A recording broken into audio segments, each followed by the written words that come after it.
વડોદરા શહેરના કીર્તિસ્તંભ પાસે એશિયાડ સર્કસનું આયોજન કરવામાં આવ્યું છે, જેમાં શહેરીજનો બપોરના 1 વાગે, 4 વાગે અને સાંજના 7:30 કલાકના શોમાં જઈ શકે છે।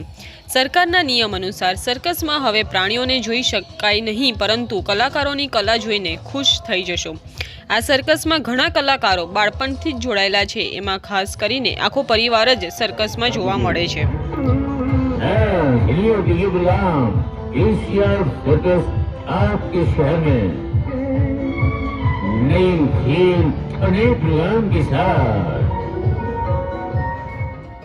आ सर्कस में साइकल अने रिंगना करतबो करती शमा छेल्ला 15-16 वर्षथी सर्कस में काम करी रही है। तेओ मूळ आगराना छे ने आखो परिवार ज सर्कस में जोड़ायेलो छे। मैं छोटे से हूँ, बचपन से हम लोग सर्कस में ही, मम्मी पापा नानी दादा दादी हम लोग पूरी फैमिली सर्कस में ही है। तो मुझे पढ़ने में भी दिलचस्पी था, पर मम्मी पापा लोग सब सर्कस में थे, तो इस वजह से सर्कस में ही हम लोग भी हो गए। बचपन से हम लोग सर्कस ही कर रहे हैं। बहुत से सर्कस में काम किया हम लोग ने, बड़े बड़े सर्कस में काम किया। उसके बाद यहाँ पे भी काम किया बहुत साल से। यहाँ तो 5-6 साल हो गए काम कर रहे हैं। वो रिंग वाला है, साइकिल का एक्ट है, और भी ग्रुप फायर डांस है, और रिंग वाला एक्ट है। तो आपको डर नहीं लगता, मतलब ये सब? नहीं, छोटे से हम लोग कर रहे हैं ना, इस वजह से डर ही नहीं लगता है। कभी कभार हम लोग जैसे चोट लग जाता है या फिर कुछ एक्सीडेंट हो जाता है, तो मालिक हम लोग का बहुत सपोर्ट करता है, इलाज कराना। और वैसे तो अगर प्रैक्टिस अच्छे से हो तो फिर डर तो है ही नहीं, क्योंकि छोटे से हम लोग इसी चीज़ में है ना, तो डर नहीं लगता। तो सब जगह मतलब गोवा, बम्बई, हर जगह मालिक सर्कस हमारा जहाँ जहाँ जाता है हम लोग को साथ में ही जाना पड़ता है। और जैसे अगर हम लोग को छुट्टियों में घर जाना हो तो मालिक छुट्टी दे देते हैं, अपने घर चले जाते हैं 2 महीना 1 महीने के लिए। उसके बाद फिर आ जाओ, फिर यहीं पे काम करो। तो हम लोग को मालिक ने हमारे तो बहुत सपोर्ट किया, पर बाहर के लोगों ने हम लोग को सरकार की तरफ से जो चीज़ होना चाहिए था, सरकार वो चीज़ हम लोग को नहीं मिला।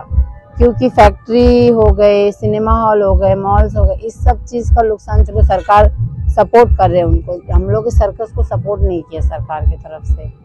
वो चीज़ होना चाहिए था कि क्योंकि हम लोग भी तो एक सरकारी काम कर रहे हैं। सर्कस लाइन बोलने से हम लोग का एक रोजी रोटी वही है। जैसे बाहर के रोजगार लोग काम करते हैं, वैसे हम लोग का सर्कस का नौकरी है। तो सरकार को हम लोग को भी थोड़ा बहुत हेल्प करना चाहिए था। वही प्रॉब्लम था बस। बहुत से लोग अपने घर चले गए नौकरी, जिसके पास घर नहीं वो तो यहीं सर्कस ही में रुके हुए थे। बाहर की दुनिया तो बहुत ही, सर्कस लाइन तो बहुत ही अलग है। सर्कस में हम लोग एक परिवार जैसे हैं, जितने लोग हैं सब एक गांव की तरह, सब एक परिवार की तरह रहते हैं। बाहर सब अपने अपने काम में व्यस्त रहते हैं, इतना किसी से कोई लेन देन है नहीं, बातचीत नहीं। सर्कस में तो सब एक दूसरे से, किसी की तकलीफ में कोई साथ देता है, किसी की तकलीफ में कोई साथ देता है, वही चीज़ है। सब एक परिवार।